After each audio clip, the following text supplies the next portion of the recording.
সেটা হচ্ছে সূরাতু আন-নাহলের ৯০ নম্বর আয়াত নিয়ে কিছু কথা আমরা উপস্থাপন করবার চেষ্টা করব ইনশাআল্লাহ। এই আয়াতটা অনেক কম্প্রিহেন্সিভ একটা আয়াত। সাইয়েদনা আব্দুল্লাহ ইবনে মাসউদ রাদিয়াল্লাহু তাআলা আনহু উনি বলেছেন, ইন্নাহা মিন আজমাই আয়াতিল কুরআন। এটা কোরআনের সবচেয়ে জামে মানে আয়াত। যদিও ছোট্ট আয়াত, অল্প কিছু কথামালা, কিন্তু তিনি বলতেন এটা কোরআনের সবচাইতে জামে মানে সবচেয়ে কম্প্রিহেন্সিভ একটা আয়াত, যেখানে শব্দ কম কিন্তু এটার দোতনা, এটার আবেদন, এটার মিনিং অনেক বেশি। এই আয়াতে আল্লাহ তাআলা বেসিক্যালি আমাদেরকে তিনটা বিষয়ে আদেশ করেছেন আর তিনটা বিষয়ে বারণ করেছেন, মানে নিষেধ করেছেন। 3 do's and 3 don'ts, do's and don'ts, তিনটা আদেশ, তিনটা নিষেধ। এই ছোট্ট একটা আয়াতে গোটা ইসলামী শরিয়ার the gist, the cream of the creams, গোটা ইসলামী শরিয়ার মূল নির্যাসকে আল্লাহ ঢুকিয়ে দিয়েছেন। তিনটা আদেশ আর তিনটা নিষেধ। আসুন আমরা সরাসরি কোরআন থেকে শুনি, সবাই পড়ুন। আউযু বিল্লাহি মিনাশ শাইতানির রাজীম। বিসমিল্লাহির রাহমানির রহিম। ইন্নাল্লাহা ইয়া'মুরু বিল আদলি ওয়াল ইহসানি ওয়া ইতাই যিল কুরবা وينهى عن الفحشاء والمنكر والبغي يعظكم لعلكم تذكرون।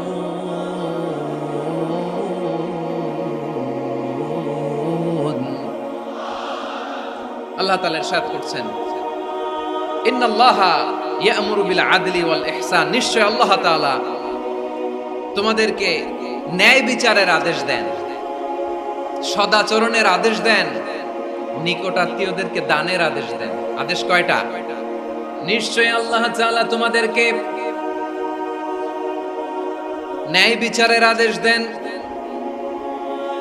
সদাচরণের আদেশ দেন, তিনি তোমাদের নিকটাত্মীয়দেরকে দানের আদেশ দেন, আর তিনি তোমাদেরকে অশ্লীলতা থেকে নিষেধ করেন, মন্দ কাজ থেকে নিষেধ করেন, অবাধ্যতা সীমা লঙ্ঘন থেকে নিষেধ করেন।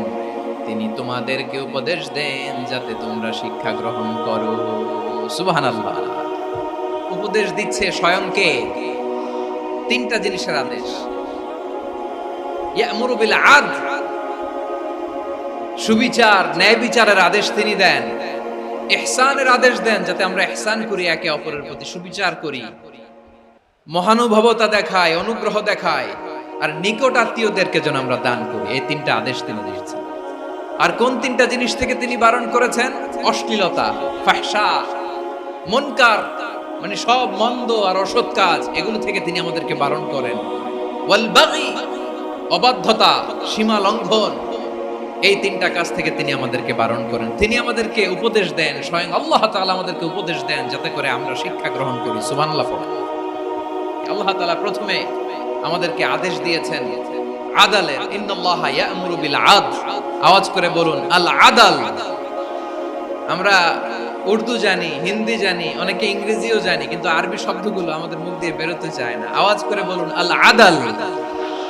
মাশাআল্লাহ। ইন্নাল্লাহা ইয়া'মুরু বিল আদল। আল্লাহ তাআলা আমাদেরকে আদলের আদেশ দেন। আদল অনেকে না বুঝলেও আদালত শব্দটা বুঝবেন। আদালত, আদালত, আদালত বুঝেন না? যেখানে বিচার কার্যের ফয়সালা করা হয়, কোর্ট কাচারি আদালত, এটা তো ভেরি কমন। এটা শুনছেন না সবাই? আদালত, যেখানে ন্যায় বিচার হবে, সুশাসন হবে। কিন্তু ভাগ্যের কি নির্মম পরিহাস, ওখান থেকে মিথ্যা সাক্ষী দিয়ে মনমতো রায় দিয়ে দেয়া হয়। এগুলোর পরিবর্তন হওয়ার দরকার আছে না নাই? প্রিয় ভাইয়েরা, আদালত, আল আদল, ইংরেজিতে বলে জাস্টিস, ন্যায় বিচার, সুবিচার, সুশাসন, জাস্টিস, আল আদাল, সব জায়গায় এই জাস্টিস থাকা দরকার। Justice should be prevail in the society. The mission of all prophet was two uphold the justice. সব নবীর মিশন ছিল এই জাস্টিসকে, আদালকে, সুশাসন আর সুবিচারকে নিশ্চিত করা। পড়েন সুবহানাল্লাহ। And the core message of every divine scripture was to uphold justice. পৃথিবীর সব আসমানি কিতাবের মূল শিক্ষা ছিল এই জাস্টিসকে সমাজে এনশিওর করা, সুবিচার, সুশাসনকে এনশিওর করা। তাহলে প্রিয় ভাইরা, আমরা বুঝতে পারলাম আল আদ শব্দের মানে হচ্ছে ইনসাফ বা সুবিচার বা ন্যায় বিচার। এটা হচ্ছে একটা general meaning, very general meaning. আপনি যদি ইন ডেপথ বুঝতে চান, আরো ভেতরে যান, তাহলে আদাল মানে হচ্ছে সমন্বয়, আদাল মানে হচ্ছে ভারসাম্য, ব্যালেন্স। আদাল মানে হচ্ছে মধ্যম পন্থা। সুবহানাল্লাহ পড়ে। কারণ সব সময় সমান সমান হইলেই সুবিচার হয় না। কথা কি বুঝতেছেন? ইসলামের দ্য কনসেপ্ট অফ আদাল, এটা এমন আদাল, এটা সব সময় সমান সমান নয়। যখন সমান সমান দেয়া দরকার, ইসলাম সমান সমান দেয়। যখন ব্যালেন্স করা দরকার, চেক এন্ড ব্যালেন্স, সমন্বয়, ভারসাম্য করা দরকার, তখন ইসলাম ভারসাম্য করে দেয়। এটার নাম আদাল। সুবহানাল্লাহ। সহজ করে আপনাদেরকে বুঝাই। যেমন ধরুন, একটা পরিবারের 3 জন সদস্য, স্বামী, স্ত্রী আর সন্তান। তাদের সকালবেলার ব্রেকফাস্টে স্বামীর, সকালের নাস্তায় স্বামীর 3টা রুটি লাগে, স্ত্রীর 2টা লাগে, আর সন্তানের 1টা রুটি লাগে। এখন আমি যদি সমান সমান করে আদল করতে চাই, সবাইকে যদি 3টা করে রুটি দেই, তাহলে স্বামী বেচারার জন্য ঠিক আছে? কি বলেন? কথা কি বুঝতেছেন না কষ্ট হয়ে যাচ্ছে? যদি সমান সমানের নিয়মে আগাই, তাহলে 3টা করে যদি রুটি দেই, স্বামীর জন্য ওকে, কিন্তু স্ত্রীর জন্য 1টা বেশি হয়ে যায়। আর সন্তানের জন্য কয়টা বেশি হয়? আচ্ছা, এই তো বুঝতেছেন। মাশাআল্লাহ। আচ্ছা, 2টা করে যদি সবাই রে দেয় সমান সমান নীতিতে, তাহলে স্ত্রীর জন্য, স্ত্রী বেচারির জন্য ঠিক আছে, কিন্তু স্বামীর কয়টা কম পড়ে? আর সন্তানের বেশি হয়ে যায় কয়টা? আচ্ছা, সমান সমান নীতিতে সবাইকে যদি সকালের নাস্তার জন্য 1টা করে রুটি দেই, সন্তানের জন্য ঠিক আছে, কিন্তু স্ত্রী বেচারির কম পড়ে কয়টা? স্বামীর কম পড়ে কয়টা? 2টা। কথা কি বুঝতেছেন? আর আমি যদি স্বামীকে দেই 3টা, স্ত্রীকে দেই 2টা, আর সন্তানকে দেই 1টা, তাহলে কারো অপচয় হবে না। যার যতটুকু দরকার ঠিক ততটুকুই কাজে লাগবে। চিল্লায় বলেন ঠিক কি না? এটাই হচ্ছে ইসলামের আদাল, যেখানে যার যতটুকু দরকার তাকে সেখানে ঠিক ততটুকু দিয়ে দেওয়ার নামই হচ্ছে আদাল। চিল্লায় পড়েন আল্লাহু আকবার। রব্বুল আলামিন বলেন, ইউসিকুমুল্লাহু ফি আওলাদিকুম লিযযাকারি মিসলু হাযযিল উনসায়াইন। আল্লাহ তোমাদেরকে ওসিয়ত করেন, তোমাদেরকে আদেশ দেন, উত্তরাধিকার সম্পদ যখন বন্টন হবে, ছেলেরা যতটুকু পাবে, মেয়ে পাবে তার অর্ধেক। সুবহানাল্লাহ বলেন। দেখেন, ছেলে যতদূর, মেয়ে অর্ধেক। ছেলে ডবল পাবে। আপাত দৃষ্টিতে মনে হয় এখানে অবিচার হয়েছে, কিন্তু আসলে কি অবিচার হয়েছে? আপনি বিয়ের ক্ষেত্রে যান, ওইখানে আবার ছেলে মোহরানা দেয়, মেয়ে সেখানে মোহরানা পায়। তাহলে চেক এন্ড ব্যালেন্স, ভারসাম্য, ব্যালেন্স, মধ্যম পন্থা এখানে আছে না নাই? এটাই হচ্ছে ইসলামের আদল। আল্লাহ তাআলা এই আদলের আদেশ দিয়েছেন, সুবিচার, ন্যায় বিচার, সুশাসন এবং ভারসাম্যের আদেশ দিয়েছেন। প্রিয় ভাইরা, একটি শান্তিময় সমাজ, একটা সমৃদ্ধ সমাজ, একটা মানবিক সমাজ যদি আমরা পেতে চাই, এই আয়াতের মধ্যে যতগুলো পয়েন্ট আছে সবগুলোর বাস্তবায়ন লাগবে। এই আয়াতে আল্লাহ তাআলা একটা মানবিক সমাজের রূপরেখা টেনেছেন। তার প্রথম কথা হচ্ছে, ইন্নাল্লাহা ইয়ামুরু বিল আদল। আল্লাহ তাআলা তোমাদেরকে আদলের নির্দেশনা দেয়, সুবিচার, সুশাসনের নির্দেশনা দেয়। যে সমাজে আদল থাকে না, সেই সমাজে জুলুম মানুষের ঘাড়ে চেপে বসে। আদলের বিপরীত হচ্ছে জুলুম। আদলের বিপরীত কি? জুলুম বা জাওর, অত্যাচার, অবিচার, বৈষম্য। এই যে বৈষম্য বিরোধী ছাত্র আন্দোলন কমন পড়ছে? এই যে একজন সমন্বয়ক তো দেখা করলো আমার সাথে। জুলুম মানে হচ্ছে বৈষম্য। বৈষম্যের স্থান ইসলামে নাই, অবিচারের স্থান ইসলামে নাই, জুলুমের স্থান ইসলামে নাই। আল্লাহ তাআলা বলেন যে আমি জুলুমকে নিজের জন্য হারাম করেছি এবং তোমাদের জন্য হারাম করেছি। বিশ্বনবী ফরমান, আল্লাহ তাআলা বলেন হাদিসে কুদসিতে, ইয়া ইবাদি ইন্নী হারামতুয যুলমা আলা নাফসি ওয়া জাআলতুহু বাইনাকুম মুহাররামান ফালা তাযালামু। আমার গোলামেরা শোনো, নিশ্চয় আমি আল্লাহ তাআলা জুলুমকে আমি আমার উপরে হারাম করেছি, অনুরূপভাবে জুলুম করাকে তোমাদের উপরেও হারাম করেছি। ফলে ফালা তাযালামু, তোমরা একে অপরের সাথে জুলুম করো না। নির্দেশনাটা কার? খবরদার, জুলুমের সাথে আমাদের কোনো সম্পর্ক নাই। আল্লাহ তাআলা আদলের আদেশ দিয়েছেন, আদালতের আদেশ দিয়েছেন, সুশাসনের, ন্যায় বিচারের আদেশ দিয়েছেন। ইন্নাল্লাহা ইয়ামুরু বিল আদল। আমাদেরকে আদল প্রতিষ্ঠা করতে হবে। জুলুমের সাথে ইসলামের কোনো সম্পর্ক নাই। আল্লাহ তাআলা জালিমদের জন্য কঠিন শাস্তি প্রস্তুত করে রেখেছেন। এক্সট্রা জুডিশিয়াল কিলিং এর কোনো হিসাব নাই। বিচার বহির্ভূত হত্যা, এনফোর্স ডিসঅ্যাপিয়ারেন্স, গুম, যেটা সবচাইতে বড় মানবতা বিরোধী অপরাধ। কত মানুষ যে গুম হয়েছে তার কোনো ইয়ত্তা নাই। যেই ফ্যামিলির সদস্য গুম হয়েছে তারা কি ওই লোকটার জন্য মাগফিরাতের দোয়া করবে নাকি সুস্বাস্থ্যের দোয়া করবে তারা নিজেরাও জানতো না, কারণ জানে না ও বেঁচে আছে না মরে গেছে। আহা, বিডিআর নওজওয়ানদের যারা ছাড়া পেল দেখলাম বিনা অপরাধে, কোন অন্যায় ছাড়া, অপরাধ ছাড়া তাদের জীবন থেকে, তাদের তারুণ্যের, তাদের যৌবনের 15 বছর, 16 বছর, 17 বছর নাই। 6 মাস বয়সের ছোট বাচ্চাকে রেখে জেলে গেছে। 6 মাসের মেয়ে বেরোয় দেখে মেয়ের বয়স 17 বছর। মেয়ে বাবারে চিনে না, বাবা মেয়েরে চিনে না। মেয়েকে এখন বিয়ে দিয়ে আরেক ছেলের হাতে তুলে দিল। মেয়ের শৈশব বাবা দেখে নাই, মেয়ের কৈশোর বাবা দেখে নাই, মেয়ের তারুণ্য দেখে নাই। আরেক যুবককে দেখলাম 14 দিনের সংসার, 2 সপ্তাহের সংসার শেষে জেলে গেছে। কত যুবকের যে স্ত্রী চলে গিয়েছে ফ্যামিলি ছেড়ে, কারণ জানে না তো কবে আসবে, কি হবে, কেউ জানতো না। দাম্পত্য জীবনের মাত্র 14 দিনের স্মৃতি, এই স্মৃতিকে আঁকড়ে ধরে এক বোন 16টা বছর, 17টা বছর কাটিয়ে দিয়েছে। আমি নিউজটা দেখে ভাবলাম আমার এই বোনের প্রতিটি দিন কিভাবে কেটেছে, প্রতিটি রাত কিভাবে কেটেছে, প্রতিটি ক্ষণ কিভাবে কেটেছে। বিশ্বনবী বলেছেন, ইত্তাকি দাওয়াতাল মাজলুম ফাইন্না লাইসা বাইনাহু ওয়া বাইনাল্লাহি হিজাব। মাজলুমের কান্নাকে ভয় করো, কারণ মাজলুমের কান্না আর আল্লাহর মাঝে কোনো পর্দা থাকে না। আমরা আর এরকম কোন জুলুম বাংলাদেশে দেখতে চাই না। জোরে বলেন ঠিক কিনা? আমার প্রিয় বীর চট্টলার তৌহিদি মুসলমান, আমরা আর নতুন করে কেউ জালিম হোক এটা চাই না। নতুন করে আবার কেউ ফ্যাসিস্ট হোক আমরা চাই না। এক দল আরেক দলকে নিশ্চিহ্ন করার রাজনীতি করুক আমরা চাই না। আমরা সুশাসনের বাংলাদেশ চাই, মানবিক বাংলাদেশ চাই, আমরা একটা সমৃদ্ধ বাংলাদেশ চাই। আমরা বিশ্বের বুকে সম্মান নিয়ে মাথা উঁচু করে দাঁড়াতে চাই, ঠিক কিনা বলেন?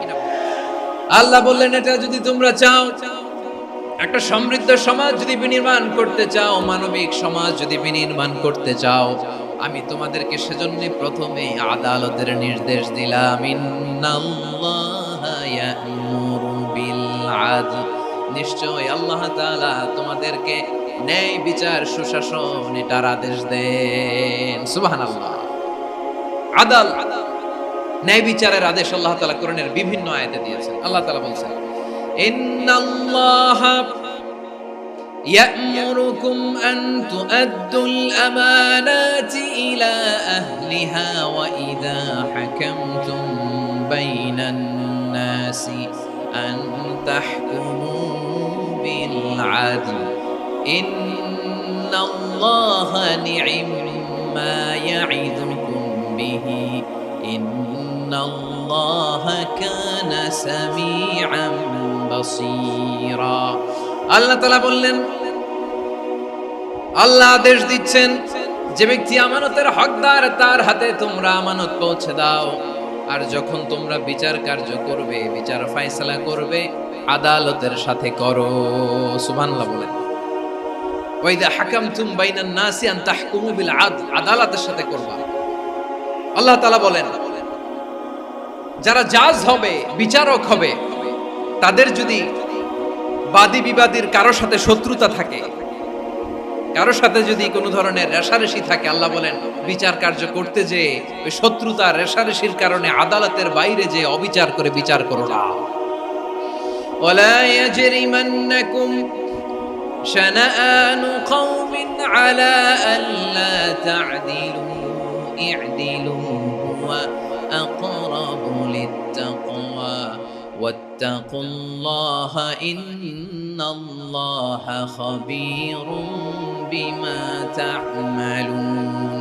খবরদার কোন জাতির প্রতি, কোন গোষ্ঠীর প্রতি, কোন গোত্রের প্রতি আক্রোশ যেন তোমাদেরকে ন্যায় বিচার থেকে দূরে সরিয়ে না দেয়, বরং আমি আল্লাহর আদেশ হলো ই'দিলু, তোমরা আদল করো, ন্যায় বিচার করো, সুবিচার করো, সুশাসন প্রতিষ্ঠা করো। হুয়া আকরাবু লিত্তাকওয়া, এটাই তাকওয়ার সবচেয়ে কাছাকাছি। সুবহানাল্লাহ বলেন। কোরআনের বিভিন্ন আয়াতে আল্লাহ তাআলা স্পেসিফিকলি ধরে ধরে বিচার করার সময় আমরা যেন আদল করি সেটা বলেছেন। কোরআনের কোন কোন জায়গায় আল্লাহ তাআলা এই আল আদল শব্দটা ব্যবহার করেছেন। আবার একই জিনিস ইনসাফ, সুবিচার, সুশাসন, ন্যায় বিচার, ন্যায় পরায়ণতা বুঝাতে আল্লাহ তাআলা কখনো কখনো আল কিসত শব্দটা ব্যবহার করেছেন। আল্লাহ তাআলা বলেন, ওয়া ইন হাকামতা ফাহকুম বাইনাহুম বিল কিসতি ইন্নাল্লাহা ইউহিব্বুল মুকসিতিন।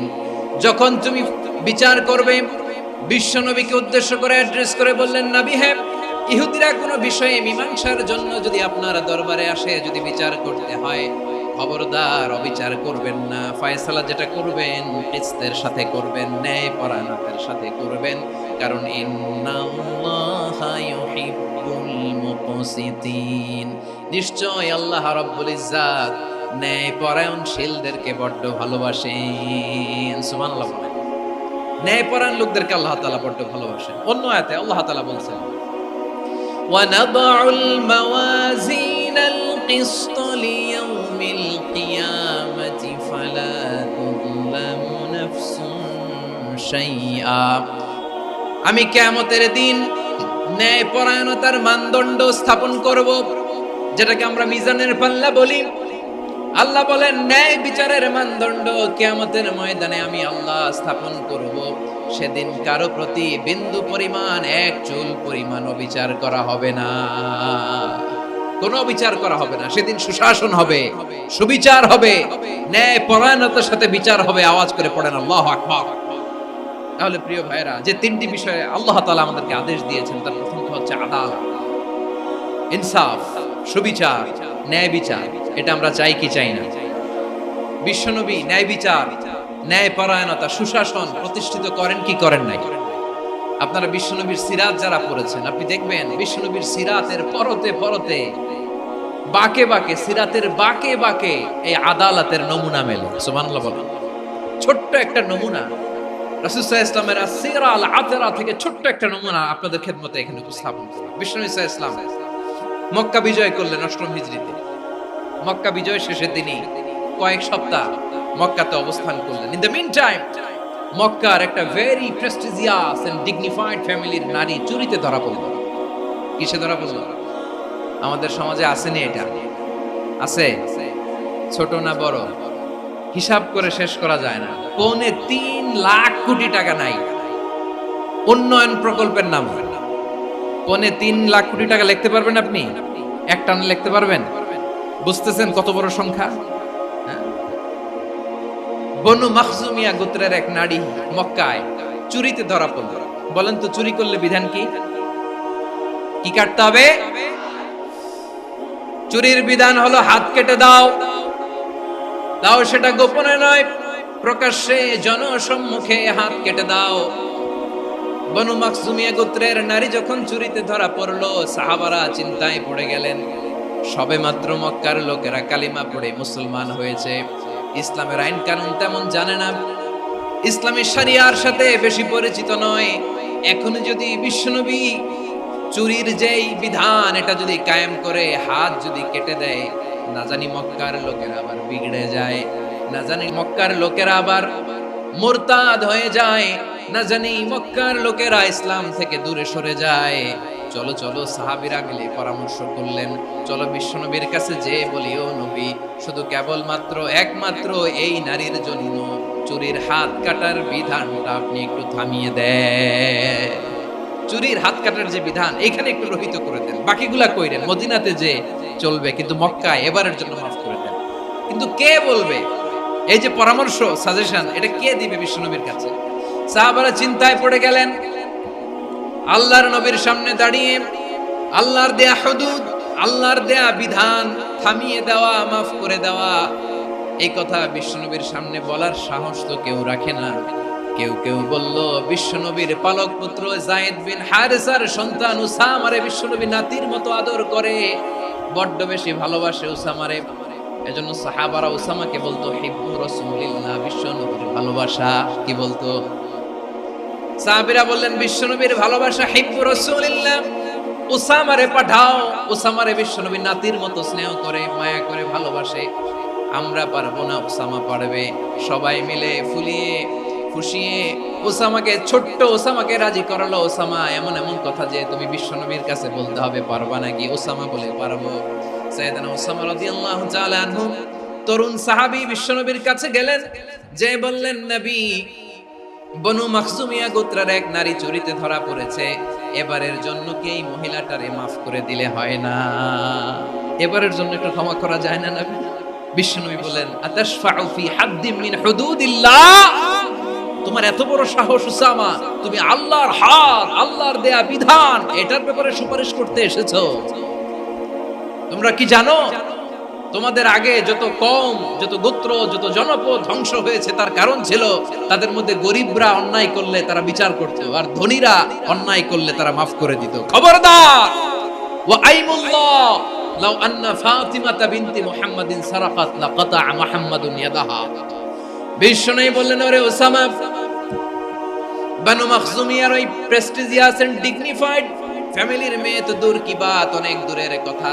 জেনে রেখো ওসামা, আমার কলিজার টুকরা, নয়নের পুটুলি ফাতেমাও যদি মক্কার জমিনে আজকে এই চুরির দায়ে ধরা পড়তো, আমি বিশ্বনবী মুহাম্মাদুর রাসূলুল্লাহ ধরে ফাতেমার ডান হাতটা কেটে দিতে এক বিলম্ব দেরি করতাম না। ইন্নাল্লাহা ইয়া'মুরু বিল আদল, আমাদেরকে জাস্টিস শিখায় পশ্চিমারা, আমাদেরকে ইনসাফ শিখায়, আমাদেরকে সুশাসন শিখায়। আর ইনসাফ, সুশাসন, ন্যায় বিচার, সুবিচার, জাস্টিস কারে বলে বিশ্বনবীর বায়োগ্রাফি থেকে জেনে নাও। এই ছিল বিশ্বনবী সাল্লাল্লাহু আলাইহি ইসলামের আদালতের নমুনা। আপনি যদি সাইয়েদনা ওমর ফারুকের জীবনের দিকে তাকান, এমন কঠোর, এমন বীর সেনানী ছিলেন। সাইয়েদনা ওমর ফারুক যদি রাস্তার এই মাথা দিয়ে হাঁটা শুরু করতেন, শয়তান ওমর ফারুককে দেখলে ওই রাস্তা রেখে দিয়ে অন্য রাস্তা দিয়ে হাঁটতো। সুবহানাল্লাহ। ওমর ফারুক রাদিয়াল্লাহু তাআলা কি পার্সোনালিটি ছিল, কি পার্সোনালিটি! আমাদের এলাকায় ছোট বাচ্চারা রাতে ভাত খেতে চায় না, আমার মেয়েটাও খেতে চায় না। এই এটা দিব, ওইটা দিব, আজকে মাহফিলে আসার সময় বলে দিছে লিস্ট করে এটা এটা আনতে হবে। তো ছোট্ট বাচ্চাদের অনেক বায়না থাকে, ওরা রাতে খেতে চায় না। তো মায়েরা বিভিন্ন ভয় দেখায়, এই বাঘ আসবে, বাঘ আসবে খাও, এই ভূত আসবে, ভূত আসবে খাও। আপনারা কি বলেন চট্টগ্রামে? ভূত, ভূত, ভূত আসবে, বাঘ আসবে, খাও খাও খাও, তাড়াতাড়ি খাও। তো বাচ্চারা এগুলো শুনে ভয়ে খেতে শুরু করে। মদিনার জমিনেও একই ঘটনা ঘটতো। মদিনার ছোট্ট ছোট্ট সোনামণিরা খেতে চাইতো না। তো মায়েরা বলতো, হা হুয়া ইয়াতি উমর, হা হুয়া ইয়াতি উমর, ওই যে উমর আসতেছে, উমর। ওমরে ফারুকের কথা শুনলে বাচ্চারা একেবারে ঠান্ডা। প্রভু তুমি বলেছ রাসূল দেবে না, বলনি দেবে না ওমর, বলনি দেবে না হামজা তারি, খালিদ বিজয় সমর। প্রভু তুমি বলেছ রাসূল দেবে না, বলনি দেবে না ওমর, বলনি দেবে না হামজা তারি, খালিদ বিজয় সমর। প্রভু তুমি বলেছ রাসূল দেবে না। আল্লাহু আকবার। ওমর ফারুক রাদিয়াল্লাহু তাআলা আনহু, ওনার কথা শুনলে গায়ের মধ্যে গুজবাম হয়, গায়ের পশমগুলো দাঁড়িয়ে যায়। সুবহানাল্লাহ বলেন। কি পার্সোনালিটি ছিল, কি ব্যক্তিত্ব ছিল! মুনাফিকরা ওমর ফারুককে জমের মতো ভয় পেত। শয়তান, খুদ শয়তান এই রাস্তা দিয়ে আসলে শয়তান অন্য রাস্তা দিয়ে হাঁটত। ওমর ফারুক রাদিয়াল্লাহু তাআলা আনহুর জীবনে যদি দেখেন, তাহলে সেখানে আপনি আদালতের, ইনসাফের, সুশাসনের, জাস্টিসের নমুনা দেখতে পাবেন। কয়টা শুনবেন? সাইয়েদনা ওমর ফারুক রাদিয়াল্লাহু তাআলা আনহুর সন্তান আব্দুর রহমান মিশরে মদ খেয়ে মদ্যপ অবস্থায় ধরা পড়েছে। মদ খাওয়ার কারণে, মদ যদি কেউ পান করে আর যদি প্রমাণিত হয়, তার বিচার হলো 80 বেত। আওয়াজ করে বলেন কয় বেত? বাংলাদেশেও তো এই আইন আছে নাকি? বাংলাদেশে আছে? হ্যাঁ, মদ খাইলে 80 বেত, এই আইন বাংলাদেশে চালু হোক, আমরা চাই কি চাই না? একেবারে সহজ, পানির মতো সহজ। হিসাব একেবারে সহজ। ওমরে ফারুক রাদিয়াল্লাহু তাআলা আনহু ছেলে ভুল করে মদ পান করে ফেলেছিলেন। আব্দুর রহমান, ঘটনা ঘটেছে মিশরে। মিশরের গভর্নর তখন আমর ইবনে আস রাদিয়াল্লাহু তাআলা আনহু। আব্দুর রহমানের ভাই যে গভর্নরকে বলল, গভর্নর যদি একটু দয়া করেন, খলিফার ছেলে আমার ভাই আব্দুর রহমান মদ্যপ অবস্থায় ধরা পড়েছে, জনসম্মুখে যদি আপনি বেত্রাঘাত করেন আমাদের প্রেস্টিজ থাকে না, যদি আশীর্বাদ আপনি মারেন আমার কোনো কথা নাই, কিন্তু ঘরের ভেতরে মারেন। আব্দুর রহমানের ভাইয়ের সুপারিশ শুনে সাইয়েদনা আমর ইবনে আস রাদিয়াল্লাহু তাআলা আনহু রাজি হয়ে গেলেন। ঘরের ভেতরে লোকচক্ষুর আড়ালে আশীর্বাদ তিনি মানলেন। কিন্তু ঘটনাক্রমে এই কথা লুকিয়ে লুকিয়ে ঘরের ভেতরে আশীর্বাদ মারার কথা সাইয়েদনা ওমর ফারুক মদিনা থেকে জানতে পারলেন। মদিনা থেকে তিনি ফরমান জারি করলেন, এই বিচার যেমনটি আমর ইবনে আস আদায় করেছে এটা প্রকৃতপক্ষে আদায় হয় নাই। আসো সবাই মদিনায় আসো, আমর ইবনে আস মদিনায় আসো, আব্দুর রহমানও আসো, সবাই আসো, জনসম্মুখে এই বিচার কার্যকর করতে হবে। সাইয়েদনা ওমর ফারুক মসজিদে নববীর পিলারের মধ্যে নিজের ছেলেকে বাঁধলেন, আবার জনসম্মুখে ৮০টা বেত তার গায়ের মধ্যে মারলেন। মাজমুয়ে ফাতাওয়া ইবনে তাইমিয়া রাহিমাহুল্লাহ উনি এটা নকল করেছেন। এটা সবচেয়ে বিশুদ্ধ মত, আর অনেক মত আছে। মারা গেছে কবরের উপর, ওগুলো বাদে দিলাম। কেমন খলিফা ছিলেন, কেমন খলিফা! পশ্চিমারা তোমরা জাস্টিস আমাদেরকে শেখাও, ইনসাফ কারে বলে সুশাসন আমাদেরকে তোমরা শেখাও। ওমরে ফারুক রাদিয়াল্লাহু তাআলা ওই বিচারকে তিনি ধর্তব্য মনে করেন নাই। মদিনাতে এনে আবার জনসম্মুখে আবার ৮০ বেত মেরেছেন। মিশরে ওমরে ফারুক রাদিয়াল্লাহু তাআলা আনহু আমর ইবনে আসকে গভর্নর করে পাঠালেন।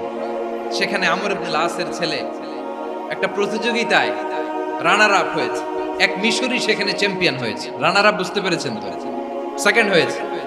এক মিশরি হয়েছে চ্যাম্পিয়ন প্রথম, কিন্তু গভর্নরের ছেলে ও জিততে পারে নাই। ও রাগে ওই মিশরির গায়ের মধ্যে কয়েকটা লাঠি দিয়ে বাড়ি মেরেছে। মিশরি যে মদিনাতে ওমরে ফারুকের কাছে বিচার দিলেন, আপনার গভর্নরের ছেলে অন্যায়ভাবে আমার গায়ে হাত তুলেছে। সাইয়েদনা ওমরে ফারুক আবার ফরমান জারি করলেন, আসো মদিনাতে আসো। মিশরীকে ডাকলেন। ওই মিশরের গভর্নর আমর ইবনে আস রাদিয়াল্লাহু তাআলা আনহুকে ডাকলেন, তার ছেলেকেও ডাকলেন। সবাই বসে রইল। আমর ইবনে আস রাদিয়াল্লাহু তাআলা আনহু মাথা নিচু করে বসে আছেন, লজ্জায় কাচুমাচু। হায় হায়, আজকে আমার ছেলের কারণে আমিরুল মুমিনিন খলিফাতুল মুসলিমিন ওমরে ফারুকের কাছে আমি জনসম্মুখে লজ্জিত হচ্ছি। সাইয়েদনা ওমরে ফারুক বললেন, এই নাও লাঠি, গভর্নরের ছেলে তোমার মাথার মধ্যে যতগুলো বাড়ি মেরেছে আজকে জনসম্মুখে তুমি অতগুলা বাড়ি মারো। মিশরে বলে, থাক, আপনি যে ডেকে আনছেন সবার সামনে এটা বলছেন, এতেই আমি খুশি। আল্লাহু আকবার! আপনার মহানুভবতা দেখে আমি খুশি, আর অপমানের দরকার নাই। ওমরে ফারুক বলে, না, খবরদার, এই কথা মিশরি তুমি বলো না, মারো, যতগুলা বাড়ি মেরেছে মারো। বাধ্য হয়ে মিশরি আমর ইবনে আসের সামনে ওনার কলিজার টুকরা সন্তানের মাথার মধ্যে বাড়ি মারতে আরম্ভ করলেন। ঠিক যতগুলা বাড়ি গভর্নরের ছেলে আমর ইবনে আসের ছেলে মিশরির গায়ে মেরেছিল, মাথায় মেরেছিল, মিশরি গুনে গুনে ততটা মারলেন। এই দৃশ্য দেখে ওমরে ফারুক রেগে মেগে আগুন, রাগের চোটে রাগ সামলাতে না পেরে আর নিজেকে সামলাতে না পেরে মিশরিরে বললেন, ছেলেরে মারা শেষ হয়ে গেলে এবার বাবার টাক মাথার মধ্যে কয়েকটা বাড়ি মার। রাগের চোটে, আউট অফ অ্যাঙ্গার, রাগের চোটে, যে আমার পাঠানো গভর্নর আমর ইবনে আস তার ছেলেকে কেন আদব তারবিয়া কেন শিক্ষা দিতে পারে না, ছেলেরে মারা হইলে এবার আমর ইবনে আসের মাথার মধ্যে দুইটা মারো। এটা রাগে বলেছে, এটা শাস্তি হিসেবে না। সুবহানাল্লাহ পড়ো। তোমরা আমাদেরকে সুশাসন শিখাও। বিশ্বনবী বলেন, আদল এটা জানাতন বিষয় না, এটা দিয়েই মানবিক সমাজ গড়তে হবে। আল্লাহ তাআলা কিয়ামতের কঠিন ময়দানে যেদিন স্বামী স্ত্রীকে চিনবে না, স্ত্রী স্বামীকে দেখে পালিয়ে যাবে, বন্ধু বন্ধুরে চিনবে না, পীর সাহেব মুরিদরে চিনবে না, মুরিদ পীর সাহেবরে চিনবে না, দলের কর্মী তার নেতারে চিনবে না, নেতা তার কর্মীরে চিনবে না, বন্ধু বন্ধুরে দেখে পালাবে এই কঠিন মুহূর্তে। সূর্যটা মাথার কাছে চলে আসবে, জমিনটা তামার জমিন হবে, আজকের জমিনের মতো নয়। মানুষ ঘর্মাক্ত, ক্লান্ত, শ্রান্ত মাথার মগজগুলো কানের ছিদ্র আর নাকের ছিদ্র দিয়ে বেয়ে বেয়ে পড়বে।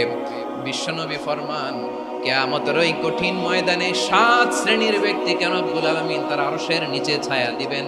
তার মধ্যে প্রথম শ্রেণীর ব্যক্তি হলো ইমামুন আদিল, যে ইনসাফের সাথে বিচার করে, যে জাস্টিস সমাজে সার্ভ করে, যে সুশাসন নিশ্চিত করে, ওই ইমামুন আদিল। আদিল শব্দটা বুঝছেন না? ইন্নাল্লাহা ইয়া'মুরু বিল আদল, পাইছেন? আদিল। 7 শ্রেণীর ব্যক্তিকে আল্লাহ তাআলা সুশীতল আরশের নিচে ছায়া দিবেন, যেদিন তার দেয়া ছায়া ছাড়া কোনো ছায়া থাকবে না। এর প্রথম হচ্ছে ইমামুন আদিল, ন্যায়পরায়ণ শাসক। চিল্লায় বলেন সুবহানাল্লাহ। আবার বিশ্বনবী বললেন, ইন্নাল মুকসিতিনা ইনদাল্লাহি আলা মানাবিরা মিন নূর আন ইয়ামিনির রহমান। কিয়ামতের দিন যারা ন্যায়পরায়ণ হিসেবে আল্লাহর সামনে দাঁড়াবে, কিয়ামতের দিন রব্বুল আলামিন তার আরশের ডান দিকে ওই ন্যায়পরায়ণ লোকদের জন্য আরশের ডান দিকে একটা নূরের মিম্বারে তাদেরকে বসার সুযোগ করে দিবে।